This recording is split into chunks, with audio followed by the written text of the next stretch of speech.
Hello there, very good evening. This is the weekend edition of Primetime News on TV1 for the Newsfirst, where the people come first. I'm Martin Satyanesan.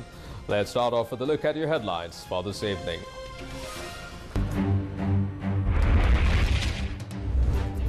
SJB and JJB decline President's invitation to join discussions with IMF team. ITAC in two minds. UNP to launch election campaign rally under the auspices of President in Kuliapitia.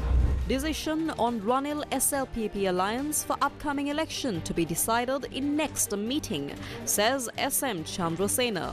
Final rites of Sri Lankan family killed in mass stabbing to be held in Canada. 6 killed, 27 injured in road accidents across Sri Lanka. Sri Lanka clinchers T20 International Series, defeating Bangladesh. Nuwan Thushara picks hat-trick.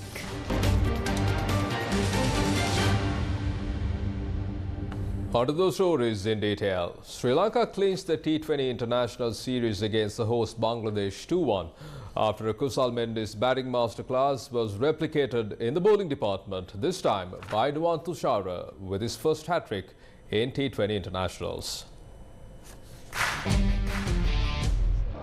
Bangladesh won the toss and elected to field first in the third T20 International in Sylhet. Accordingly, Sri Lanka lost their first 2 wickets for just 52 runs. Opener Kusal Mendes, who revived Sri Lanka's innings, notched up his 14th T20 International half-century today, scoring a blazing 86 runs off just 55 deliveries. Sri Lanka finished their innings with 174 runs on the board, losing 7 wickets in their allotted 20 overs.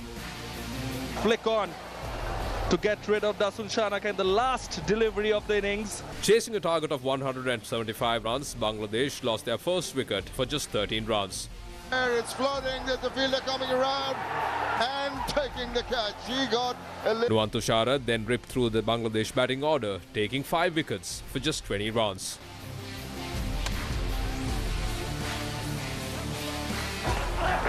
Oh, almost a... Now that's a quick one, and he's got it!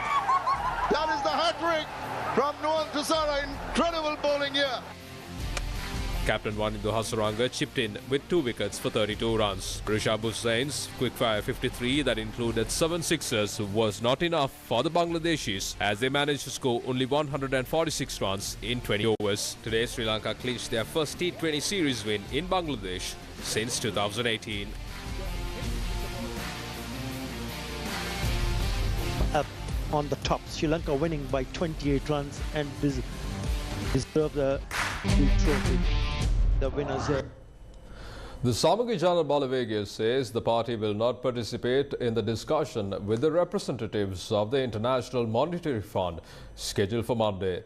The Jatika Jana Balavagia also says that it will not participate in the discussion. But on the other hand, Ilangai Tamil Arasu Katchi is of 2 minds regarding participation in the discussion. President Ranil Wickremesinghe has convened a pivotal meeting with leaders of accepted political parties to discuss the proposals put forth by the International Monetary Fund with its high-level delegation. The meeting is slated to be held at the President's office on Monday. State Minister of Finance Srihan Semesinghe highlighted that there is no better platform than this to discuss Sri Lanka's economy. We believe that regardless of political differences, if a vision and direction for the economy exists, if it's practical and can be accepted in the international arena, then no better platform will be presented than the invitation for discussions on Monday. Such a collaborative effort by the opposition and all other concerned parties would be the first of its kind, and I believe that this is a good move by the President.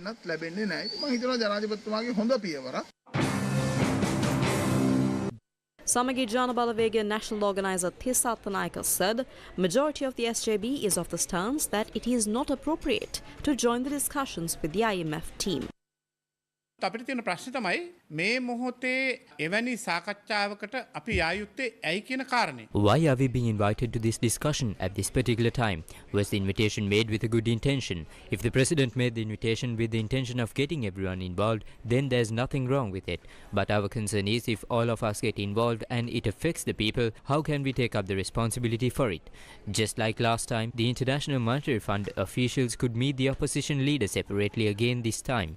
However, we clearly say that we are not prepared to be complicit in the decisions taken by the government. The opposition will provide its final decision on this invitation, but so far our opinion is to decline the invitation. Given that foreign debt restructuring hasn't been achieved through these negotiations for over a year, being drawn into this current stressful situation is unacceptable. Therefore, the majority of the party opposes participating in this discussion. එනිසා මේ සාකච්ඡාව සඳහා සහභාගී නොවීම තමයි පක්ෂයේ බහුතරයක් දෙනාගේ අදහස. Executive Committee member of the Jathika Janabalawegaya Vijitha Herath said the JJB will not join the discussion on Monday. After imposing taxes, selling off our national assets and imposing conditions to increase fuel prices, Ranil Wickremesinghe is inviting everyone for a discussion with the IMF at the President's office. He does not have to organize any discussion. If we were to speak to the IMF, we would have done so directly. In the recent past, we invited the IMF and informed them that the imposed conditions are unjust and suppressive on the people and that it had an effect on the increase of taxes and essential commodities. We requested them to remove such recommendations and continue with debt restructuring, and we will support that process. This is our stance. Therefore, we will not accept the President's invitation to meet the IMF.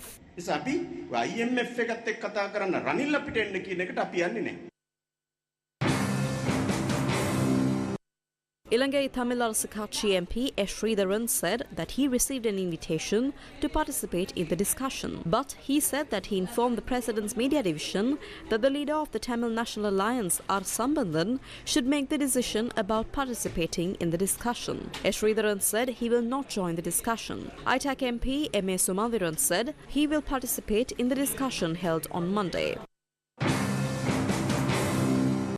Tamil National People's Front MP Silvaraja Gajendran said his party was not invited for the discussion on Monday. Sri Lanka Muslim Congress leader Rauf Hakim had this to say. This is an initiative that should have been undertaken long ago, especially if they had invited us to discuss the restructuring program before implementing it. We could have pointed out the loopholes and flaws and proposed an alternative approach. Based on this invitation, we can conclude that the government may have made some missteps in the current process. Responding to the opposition's stance on a post on X, State Minister of Finance Shehan Singha this evening said, quote, another classic example of avoiding responsibility and challenges. The decision has reaffirmed its position that there is no credible plan or way forward, unquote. He urged all opposition party leaders invited to attend and contribute to discussions on economic stabilization and growth. When's the election? Is the next election a presidential election or a general election? If the next election is a presidential election, will the Sri Lanka Podujana Peramuna nominate its own candidate? Or will the SLPP support Ranil Wickremesinghe? SLPP MP S.M. Chandrasena said a decision on the matter will be reached at the next meeting between Ranil, Mahinda and Basil. Former President Mahinda Rajapaksa and former Minister Basil Rajapaksa representing the SLPP held talks with the President. The discussions focused on the tasks and duties for the SLPP. That discussion was sudden upon Basil Rajapaksa's return from abroad. It was a starting point for further discussions. While some issues were brought up during that initial meeting, a final decision on all matters will be reached during the next round of negotiations. No final decision has been made yet. When's the election? ජනාධිපතිතුමනි සම්බන්ධව ඊයේ සාකච්ඡා කරලා තියෙනවා බැසිල් මහත්තයයි අපේ වර්තමාන ජනාධිපතිතුමයි. මේ ගැන මොනවද කියන්නේ? කවුද පොදු අපේක්ෂකයා? ජනාධිපතිතුමත් බැසිල් මහත්මයාත් සාකච්ඡා කරා. I'm not aware of the discussions between the President and Basil. I did not attend the discussion. I believe the solution to this national crisis lies in abolishing the executive presidency. The ideal leader then would be someone who can establish strong independent institutions to uphold law and order, and also focus on revitalizing the economy. That leader is Ranil Wickremesinghe. He will contest as an independent candidate. එතුමා ස්වාධීන අපේක්ෂකයෙකු විදියට මේ මැතිවරණ ජනාධිපතිවරණයට ඉදිරිපත් වෙනවා. ඒක එක්සත් ජාතික පක්ෂයක් වශයෙන් යනවද? එහෙම නැත්නම් පොදු අපේක්ෂකයෙක් හැටියට සජීවී කියන්නේ පක්ෂ එකතු කරගෙන යනවද? රනිල් වික්‍රමසිංහ මහත්මයා ඉදිරිපත් වෙන ස්වාධීන අපේක්ෂකයෙකු විදියට. එතකොට ඒ ස්වාධීන අපේක්ෂකයෙකු විදියට ඉදිරිපත් වෙනකොට අනිත් සියලුම දෙනා එකතු කර ගන්නවා. When's the election? Opposition leader Sajith Premadasa said that it wasn't the people who crossed Ranil Wickremesinghe's Vine Bridge but the Rajapaksas. He expressed these views while joining an SJB event in Yapahua. ජනාධිපතිවරයා රටට ප්‍රකාශ කරනවා එයා වැල් පාලමින් රටේ. The president said that the people are on the other side of the Vine Bridge. Only the Rajapaksas who have looted and destroyed the country have crossed that bridge. But the 22 million people of Sri Lanka are still on the other side. He continues to boast that he has revived the country, but the electricity tariffs have increased by 500 to 600%. There is no proper fertilizer. Paddy isn't sold at proper prices. සමගි ජන බලවේග රජයක් තුල අපි බිහි කරනවා. ඒකයි අපි බිහි කරන නව සාම.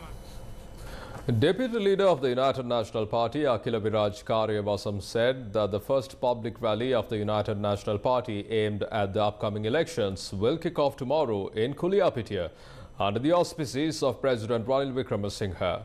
He made the statement during an observation tour of the Kuliapitiya Urban Council Stadium, where the rally will be held.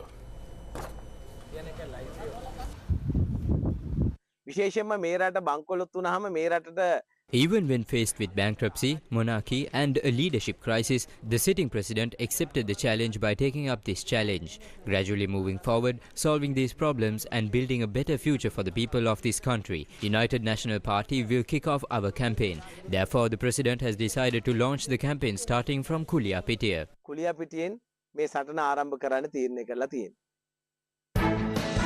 When's the election? The Jatika Jana Balavegya said that the government is working with a monopolistic mentality. We the people must set aside partisan politics and stand together. While multiple parties may emerge in the upcoming election to challenge this monopolistic thinking, ultimately there will be two camps, the people and those who oppose them.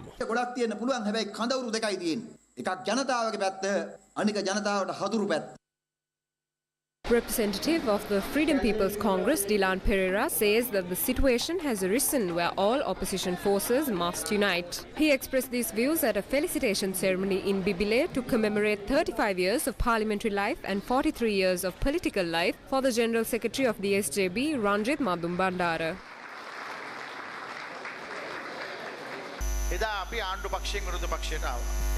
We move to the opposition from the government. Since then, we have been uniting opposition forces and we are currently joining hands with everyone who opposes this government. We are doing so because the people believe this government should be voted out. 80% of the people disapprove of this government. However, the opposition is fragmented. The government only has 20% support. The president is trying to divide the opposition through various tricks. That is why we are currently working to unite all opposing political parties.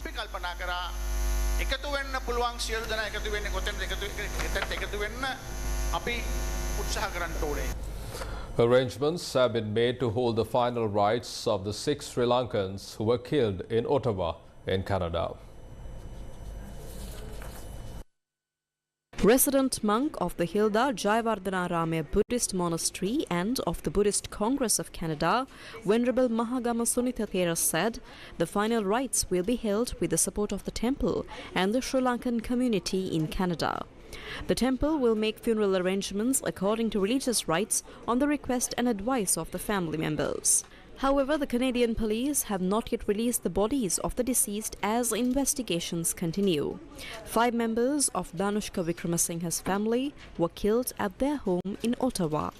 Among the dead were Vikramasinghe's wife, 35-year-old Darshani Ekanaika, and their 4 young children, 7-year-old Inuka Vikramasinghe, 4-year-old Ashwini Vikramasinghe, 3-year-old Ranaya Vikramasinghe, and 2.5-month-old Kelly Vikramasinghe. The Ottawa police arrested 19-year-old Fabio De Zoisa, also a Sri Lankan national who was living with the victim family in connection with the murders.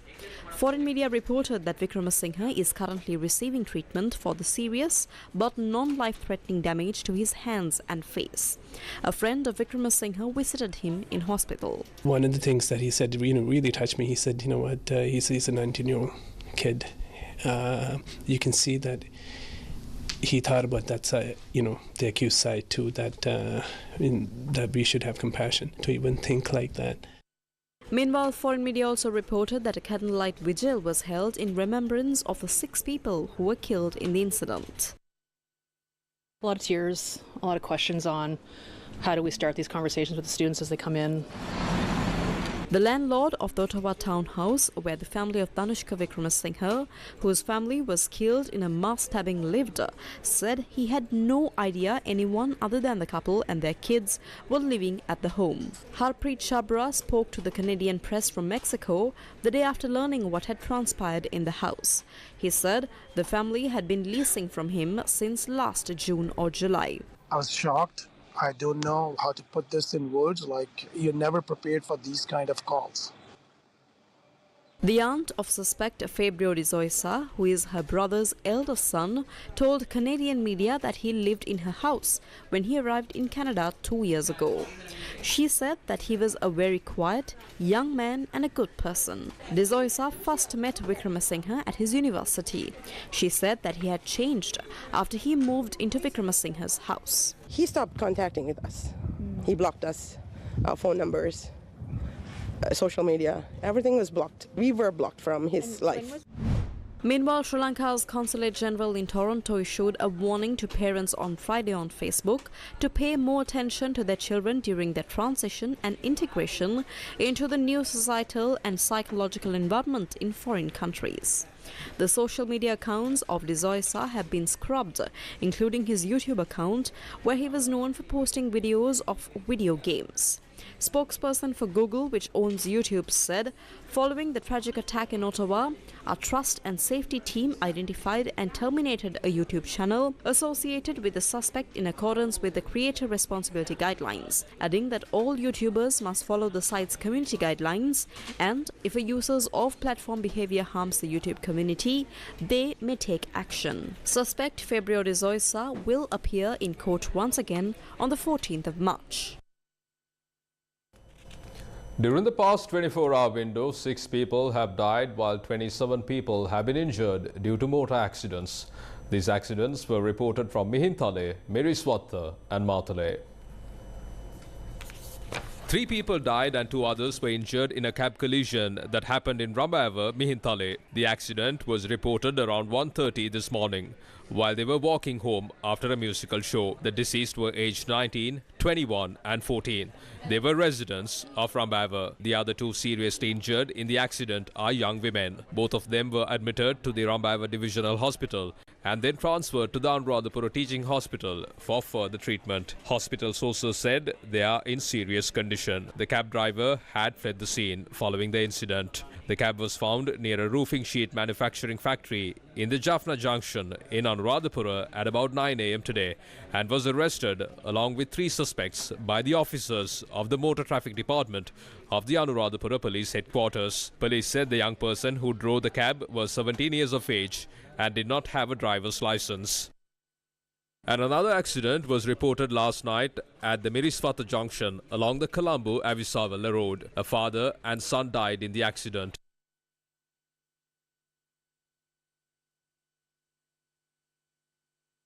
Police reported that a motorcycle travelling in the opposite direction collided with a lorry heading from Colombo towards Avisawala last night. The mother, father and son who were travelling on the motorcycle were taken to the hospital with serious injuries.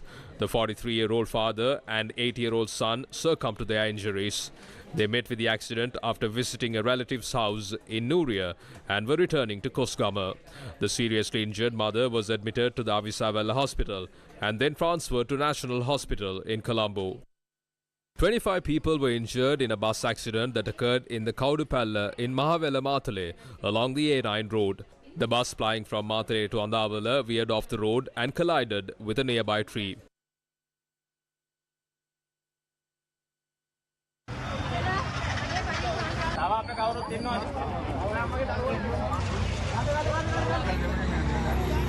A group of women, the bus driver and conductor were injured in the accident. Hospital sources said that the condition of the injured is not serious. One person died in an accident at the Dodamgolla Temple Junction in Bibile, Monoragala. Police said the victim was hit by a lorry while he was returning from a nearby shop. The deceased was identified as a 62-year-old retired soldier from Bibile. Newsfirst with the people.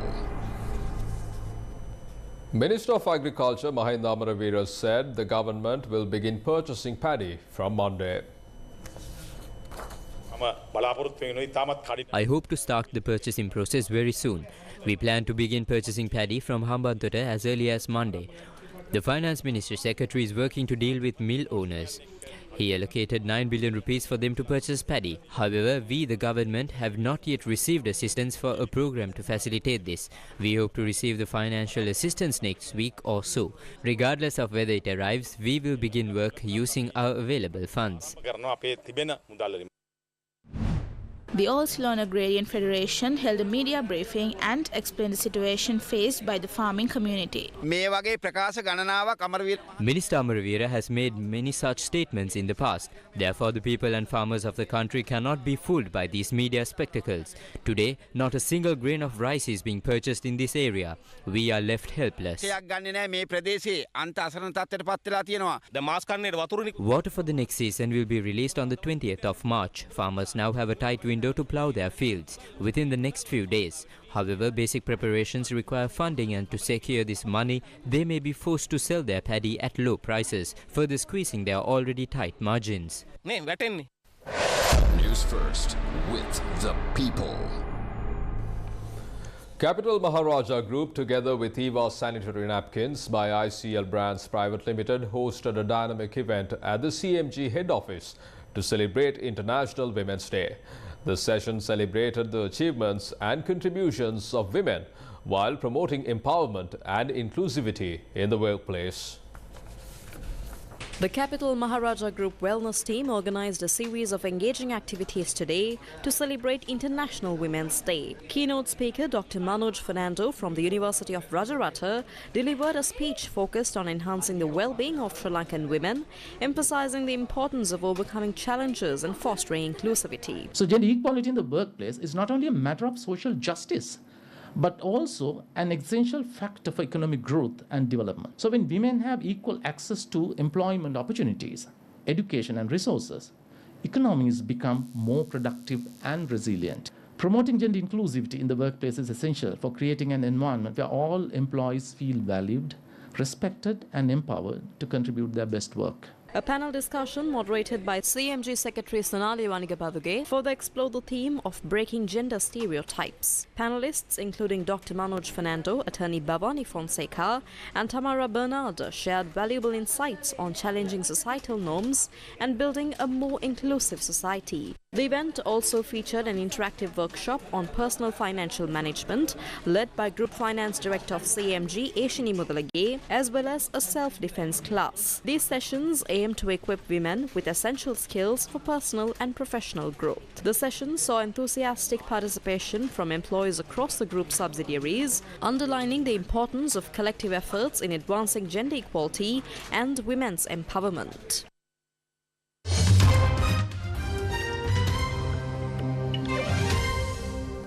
In your international news, Chinese lawmakers on Friday affirmed their commitment to implement legislation to resolutely safeguard national sovereignty. Delegates at a legislative meeting said the laws would modernize China's framework and capability for national security while safeguarding national interests. Top lawmaker Zhao Leiji said Beijing would enact an emergency management law, an energy law, an atomic energy law, and a hazardous chemical safety law. He spoke during the two sessions, the term used for simultaneous meetings of China's parliament and political consultative body that determine the National People's Congress Standing Committee's strategy for the upcoming year. The government also plans to revise existing legislation such as the National Defense Education Law and the Cybersecurity Law. Zhao is the National People's Congress Standing Committee's chairman and the third-ranked official of the Communist Party. The proposal aligns with President Xi Jinping's focus on perceived internal and external threats. The National People's Congress Standing Committee report expressed a commitment to strengthen legislation in areas involving foreign affairs and develop a system of laws for extraterritorial application. The Parliament wants to increase interactions with other countries this year, including hosting seminars in China for foreign lawmakers and their staff. US lawmakers have passed a government spending package shortly before a midnight deadline, averting a partial government shutdown. The Senate passed 6 bills totaling $459 billion, which funds nearly 30% of the government. It faced opposition, however, from some Republicans who argued the measure did not do enough to cut federal spending. Republicans also wanted the bills to include stronger measures to address immigration at the southern border. The set of compromise bills passed the Senate by a vote of 75 to 22 on Friday, following hours of last-minute debate. The bipartisan deal was struck by House and Senate negotiators last week, one day after congressional lawmakers traveled to the White House to meet President Joe Biden. If a deal had not been reached, roughly 20% of government departments, including agencies that oversee agriculture, transportation and veteran affairs, would have to temporarily close 1 minute past 12 on Saturday. Other federal funding, including defense spending and homeland security and State Department budgets, would have expired a week later. Past shutdowns have led to furloughs of government workers and the closure of national parks. Republicans control the House by a slim majority, while Democrats hold the Senate by a single seat.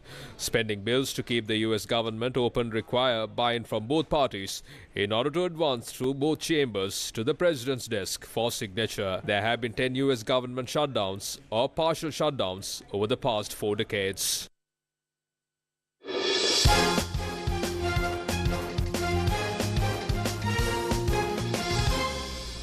The 145th Battle of the Blues between Royal College Colombo and St. Thomas's College Mount Lavinia drew to close in a draw.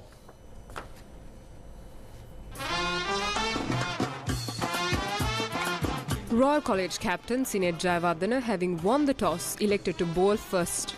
The Thomians, who batted first, could only manage 297 runs in their first innings. In reply, the Royalists decided to declare their innings at 278 runs for the loss of 9 wickets. Captain Sinead Jayawardene played a captain's knock, scoring 92 runs. Ashan Pereira took a 5-wicket haul. Dinet Gunawardene contributed 74 runs. Diplomats, parliamentarians and other officials were present to witness this match.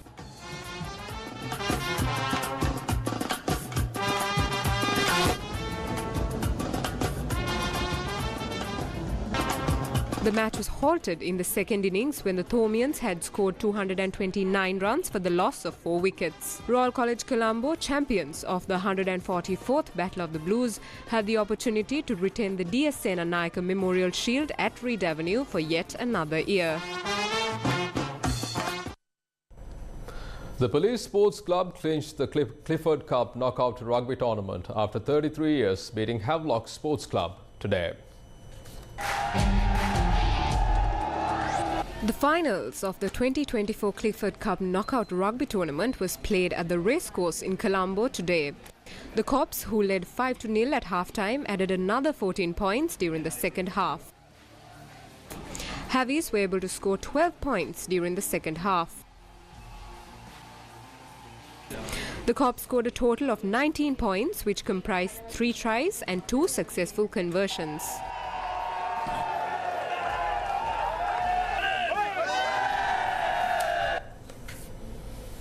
From that, we bring to a close this edition of Primetime News on TV1. For details of these stories and much more, simply log on to our website www.newsfirst.lk. For the News First, where the people come first, I'm Martin Satyanes, and you take care and good night.